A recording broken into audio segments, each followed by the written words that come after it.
The Thunderpole TX took the CB radio world by storm earlier this year, and the subsequent release by PNI of the Escort HP82 proved just as popular. But today I've got another incarnation of this incredible radio from Moonraker in the form of the Jopix CB-514. Now, this isn't going to be a review as such, as there's already a detailed video out there on the TechMinds channel. This is more of an educational video. And let me stress, I'm in no way a CB radio expert or in any position to educate, but I'm hoping it'll answer a lot of questions that people have on these radios.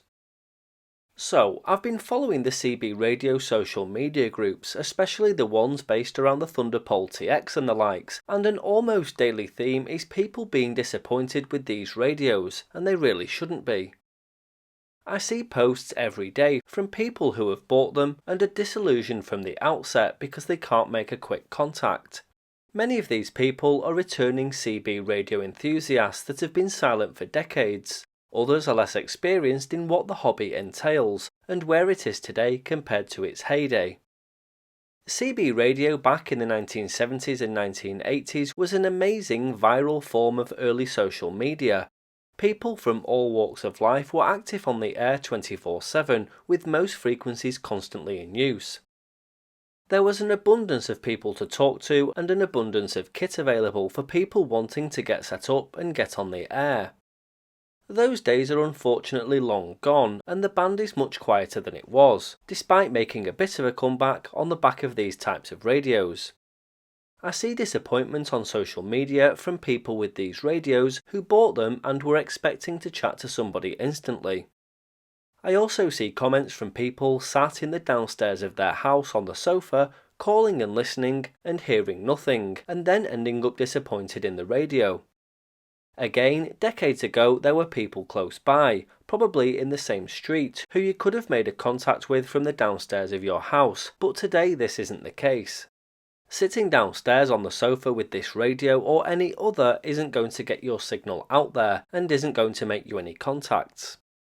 Another regular comment is choice of antenna. I see posts from people hooking these up to their TV aerial and moaning that they can't make a contact, or slapping on a VHF/UHF antenna and saying the same. Perhaps in the heyday, a rig hooked up to this sort of antenna might have got your signal out to the person in the next street, whilst potentially damaging your radio, but again, the beauty of the short range of CB with hundreds of people within that short range are long gone. You can make some great contacts on CB in 2023, but there's a little bit of work involved.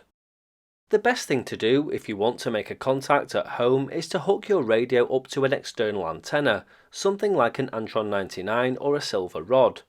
They're big but they work well. A TV aerial or any other VHF or UHF antenna isn't going to work and will probably damage the radio. The stock antenna on these radios is rubbish in built-up areas. It doesn't work well at all, and this isn't a negative on the radio.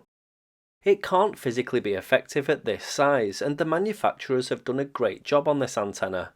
It's just enough to work in open areas or at short distances, so why not upgrade to something like this? This is the MRW27L 500mm super gainer from Moonraker. It's much longer than the stock antenna, and whilst its size still limits its performance, it's much more effective than the stock antenna.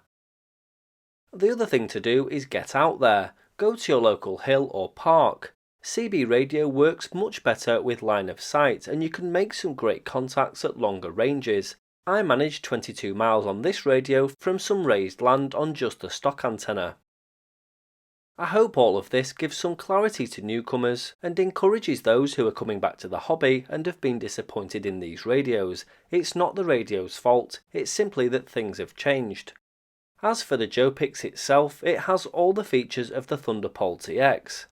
Most importantly, the wideband hack can be done on this radio too. The PNI Escort HP82 didn't allow this, but pressing the PTT and function button whilst turning on the radio allows you to access the additional frequency tables in the radio. It comes with the car conversion kit too, which allows you to hook up an external antenna and use the car's power to charge the radio.